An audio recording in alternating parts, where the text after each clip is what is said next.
The question of the month would have to be, very, very simply, what do I do when I go into Xero?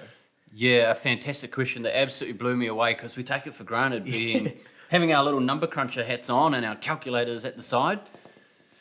But what do you do? Yeah, You know, it's all blue and there's some graphs and bank balances and logos of banks and whatnot, but what do we recommend for the punters? Well, people usually are just going in there to reconcile their transactions, right? Yep. But once that's done and dusted, where should these people be looking? Well, it depends. It depends. The Classic answer. line. Yeah. Well, what time of the month is it?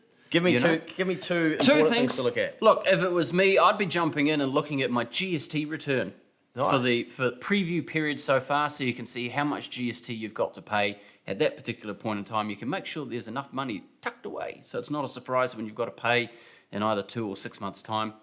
Next tip would be drilling into your debtors and seeing who owes you money, making sure that your automatic reminders are set up. If they're not, get those set up. Send out statements if you have to. Otherwise, get on the phone, chase that money so it's heading into your bank account.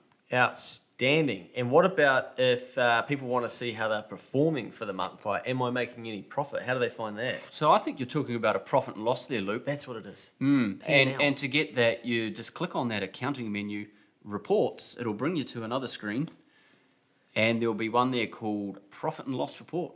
Click on that, takes you to another screen. Adjust the little time frames up the top there, whether you want it for last month, this month, last financial year, this financial year. You can even take out decimals. You can get pretty fancy. Wow. But you can have a look at it. Sales, cost of sales, expenses, and down the bottom there'll be that all-important profit or a loss.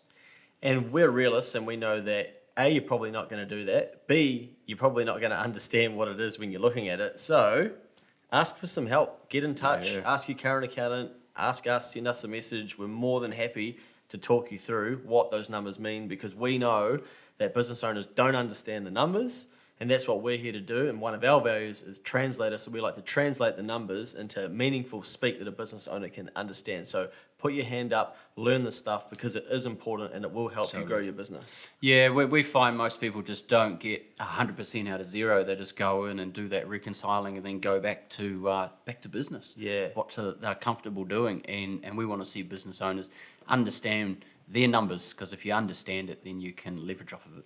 You're paying for a Xero subscription, get the most out of it. It is a very, very in-depth and solid software option, but people are only playing with 5 to 10% of it. So if you want some help, if you want to explore it, then get in touch. We're more than willing to have a chat. We'd love to help you out. Get in touch.